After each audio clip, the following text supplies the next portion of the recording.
Sinimula na kamakailan sa Parañaque City ang Finado Anti-Doping Education Seminar para sa mga Pilipinong atletang isasabak ng bansa sa magaganap na 33rd Southeast Asian Games at 13th Asian Youth Para Games. Para sa detalye, narito ang report ni Paolo Salamatin. Tinipon ng Philippine National Anti-Doping Organization of FINADO ang daan-daang mga Pilipinong atleta at opisyal kahapon para lumahok sa malawakang anti-doping education seminar sa isang hotel sa Parañaque City. Ang sesyon na may titulong Team Philippines Champion in Clean Sport ay inihain para sa mga pambansang atleta na naghahanda para sa magaganap na 33rd Southeast Asian Games at 13th Asian Youth Para Games 2025 sa susunod na buwan. Binigyang diin naman ni Philippine Sports Commission Chairman John Patrick Gregorio ang kahalaga ng pagsasagawa ng mga ganitong klaseng summit para sa mga atleta bago ang kanilang kampanya sa malalaking events.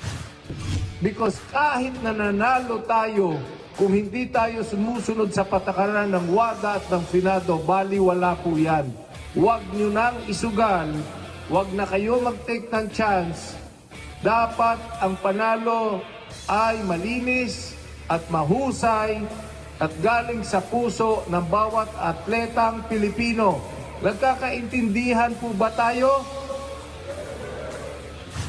Ganito rin ang naging pahayag ni PSC Commissioner Ed Haico na sinabing mahalagang mabigyan ng maagang kaalaman ng bawat atleta sa mga ganitong klaseng patakaran bilang parte ng kanilang responsibilidad sa mga wasto at di wastong gawain bilang atleta. Actually, yung anti-doping parang medyo negative, no? Actually, education yan.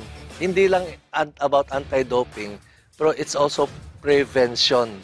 Ang itong training, it's not all about anti-doping. It's also about preventing injury, preventing an athlete going into drugs para to enhance or what. More of prevention rin itong seminar. In the same way as CSIP, which is Sports for Youth Crime Prevention. Similar yan, which is also under me. The chair pa to, assigned it to me. So it's also about using sports as a tool for crime prevention.